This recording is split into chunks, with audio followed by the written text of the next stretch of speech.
Дружко, каравай крае, дружко, каравай крае.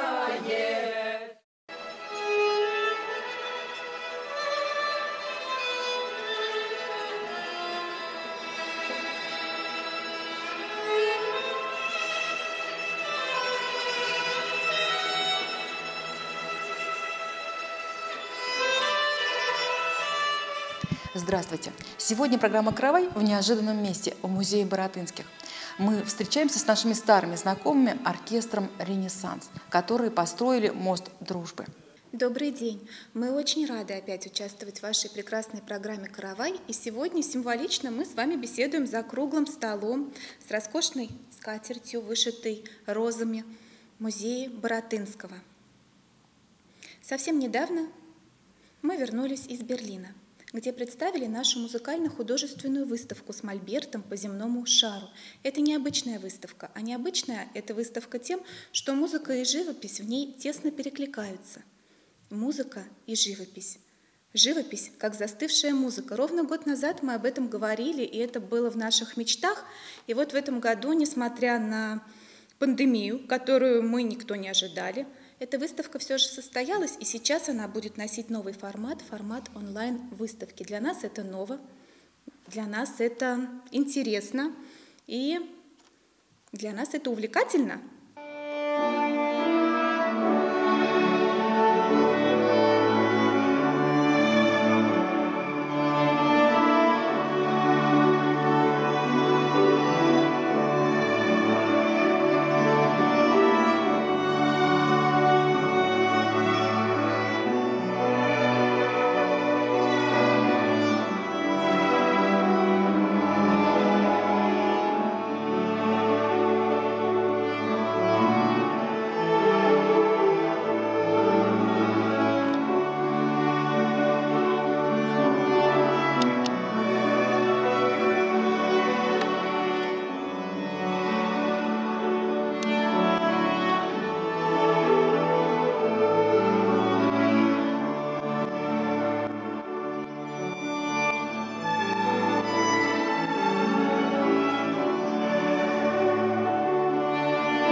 Выставка объединяет в себе много работ, написанных казанской художницей Полиной Илюшкиной. Работы написаны в разных странах. Но в Берлине мы представили особенно любимые для нас картины, по которым гости и жители Германии узнают наш родной Татарстан. Эти картины объединены не только пейзажами Казани, Свияжска, Альметьевска, Нижнекамска и разных городов, которые Полина представила, но также они объединены музыкальной стороной.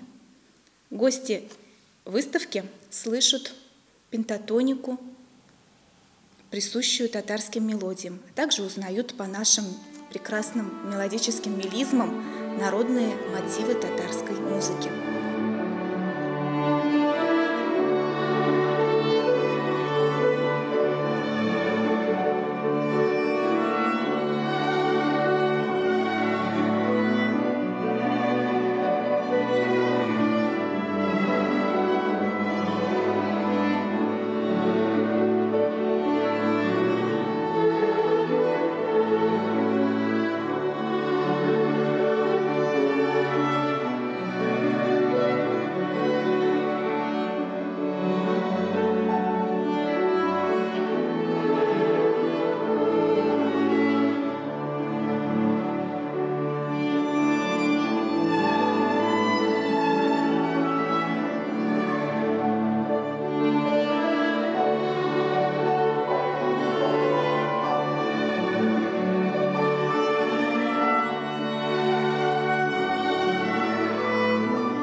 Казань действительно богатейший город и с интересной очень историей. Вы все это изучаете. И главное, показать эту палитру, музыкальную палитру, да, Казани, Татарстана было очень интересно. Как они воспринимали, немцы, на самом деле, нашу культуру? Очень тепло воспринимали культуру и откликались не только на картины, а также на мелодические произведения. Ведь мы делаем выставки, которые не только показывают красоты в картинах. Это музыка и живопись, они тесно связаны, перекликаются, и одно дополняет другое. Поэтому гости узнавали Татарстан по красивым солнечным мелодиям. Скажите, пожалуйста, а кто стал вашими зрителями на выставке в Берлине? Для нас особенно трепетным было, что пришли наши татарстанцы, люди, которым не безразлично творчество и которым не безразлично было наше искусство, представители татарской диаспоры, которые сейчас проживают в Германии. Вместе мы познакомились впервые на выставке, обсуждали пейзажи, обсуждали городские архитектурные картины, храм всех религий. Для многих это здание новое, постройка XX века. И многие татарстанцы, приходя на выставки в других странах, особенно тепло реагируют, ведь они видят то, что когда-то было ими увидено в детстве. А музыка, она объединяет. Музыку узнают, нашу музыку не скроешь, она наделена особой пентатоникой, особой теплотой.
Архитектурный пейзаж имеет свою внутреннюю динамику. Все здания, по сути, свидетели своей эпохи. Из тысячи и миллионов ростков единицы становятся могучими деревьями. А пережившие свою эпоху здания подобно престарелым баобабам среди кустов и гигантских трав саванны. Они утратили следы приложения человеческих рук и стали как бы частью природы. Надеюсь, что мне удалось передать эти чувства в моих картинах церквей и монастырей, буддийских и индуистских храмов.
Перед вами картина «Храм всех религий» в Казани.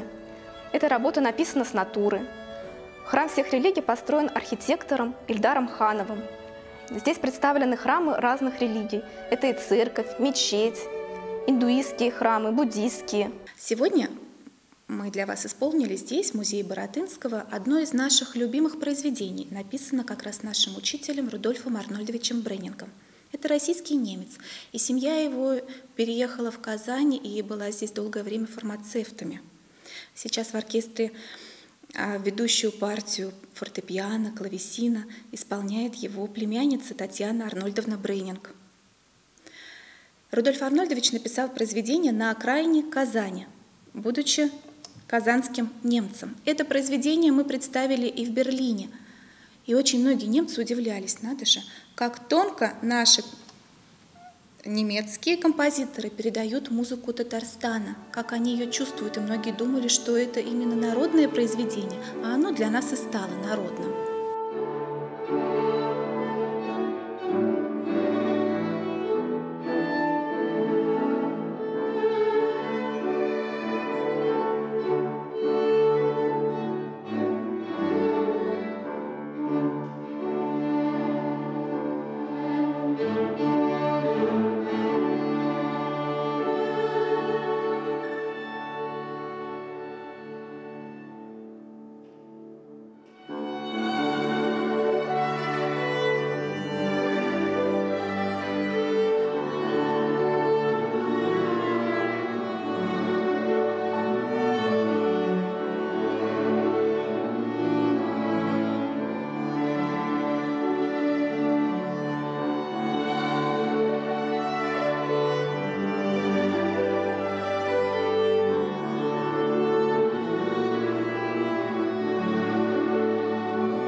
Кажется, сейчас такое вот некое возрождение может произойти в культурном плане, в духовном плане, да, вот после вот этой пандемии.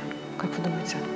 Пандемия немножечко нам всем дала понять, что остановиться иногда нужно, и потом оглядеться вокруг, успокоиться от повседневной суеты. Ведь люди искусства, художники, музыканты, они очень часто заглядывают внутрь себя, и этот внутренний свет несут вовне, делясь ими как раз слушателями и зрителями. Поэтому многие просто успокоились и остановились. Это вынужденная остановка, но в этой остановке есть тоже много прекрасного, на что следует обратить внимание. И сейчас для нас, например, очень новым стало общение с нашими слушателями и зрителями онлайн. Да, для нас это действительно ново, но это тоже имеет место быть. 21 век, век информационных технологий. Хотелось бы идти в ногу со временем. Перед вами картина «Постная трапеза». Эта работа написана специально для выставки «Свияжская уха» в 2016 году. Один из вариантов этой работы сейчас находится на моей выставке в Берлине, в Русском доме. Здесь как раз-таки изображен жанровый момент, жанровый сюжет постной трапезы. В центре картины сидит губернатор города, рядом с ним архимандрит, купец со своей семьей, инженеры. Все действие происходит на фоне Свияжска и реки Волга. Это было в XIX веке, но в наше время, я думаю, сейчас тоже можно встретить подобные сюжеты, только костюмы немного другие.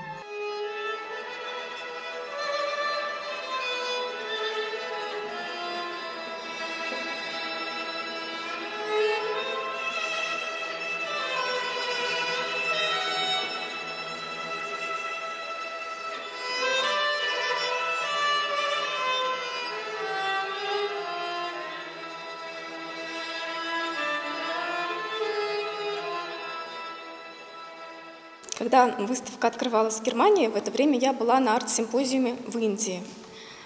Я давно путешествую в разные страны, участвую в международных арт-симпозиумах и с радостью приняла предложение принять участие в арт-симпозиуме в Индии, в городе Джайпур и Удайпур.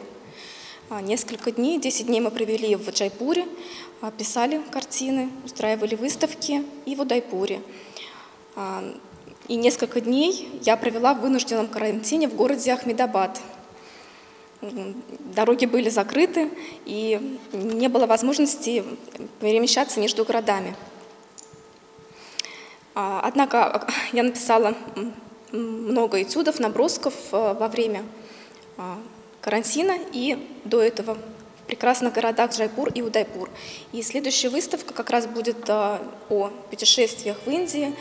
Я готовлю большую серию картин на буддийскую тематику. В Индии очень яркие краски, колорит, и нас тепло встречали, помогали в неожиданно трудных ситуациях во время карантина.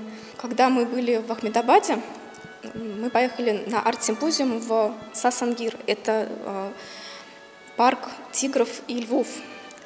Но не успев доехать до этого места, мы остановились в городе Ахмедабад, потому что транспорт стал, дороги были закрыты. Мы обратились в посольство и к главному полицейскому Ахмедабада, и нам выделили специальный транспорт. Мы добирались до Дели, несколько дней провели в Дели в доме нашего друга, художника Акшата Сингха. И 1 апреля я улетела в Россию на специальном рейсе, эвакуационном рейсе из Дели в Россию.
вообще музыка разных народов, народная музыка, она становится настолько популярной, что иной раз исполняя то или иное произведение для публики, публика считает это произведение своим. Как, например, долгое время наши советские люди считали вальс Иона Ивановича «Дунайские волны» абсолютно русским произведением, хотя это венгерский композитор. То же самое здесь. Многие считают свое произведение, которое они привыкли слушать, своим родным. Оно становится народным, пользуется популярностью, пользуется любовью, народной любовью.